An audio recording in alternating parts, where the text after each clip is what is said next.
Se lo Stato fosse amministrato come il Veneto si risparmierebbero almeno 30 miliardi di euro all'anno. Gli ultimi dati della sanità regionale confermano una tendenza virtuosa che è riuscita ad aumentare i servizi diminuendo i costi. Dal 2009 al 2012 la spesa farmaceutica convenzionata in Veneto è scesa da 782 milioni di euro a 638. Nei primi 6 mesi di quest'anno il risparmio è stato di 15 milioni rispetto allo stesso periodo dell'anno scorso, il 4,6% in meno, un risparmio superiore alla media nazionale di mezzo punto percentuale. Secondo il presidente della regione Luca Zaia si tratta di un eclatante esempio concreto di come, applicando i costi standard e i criteri di amministrazione del Veneto, lo Stato potrebbe risparmiare non meno di 30 miliardi l'anno. Altro che dibattito sulla seconda rata dell'IMU o sulla triade Trisa-Etari-Tasi.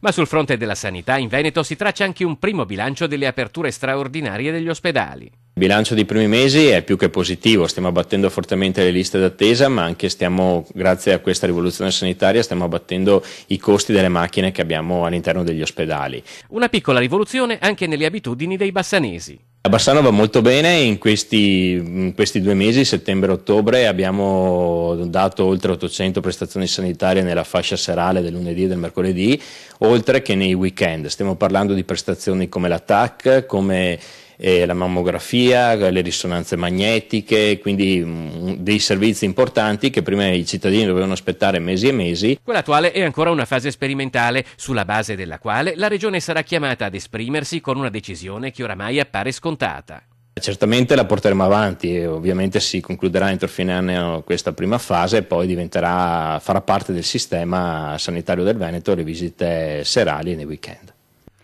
Ed è una notizia di pochi minuti fa, il via libera delle regioni all'introduzione dei costi standard nella sanità. È quanto emerso al termine della conferenza delle regioni sul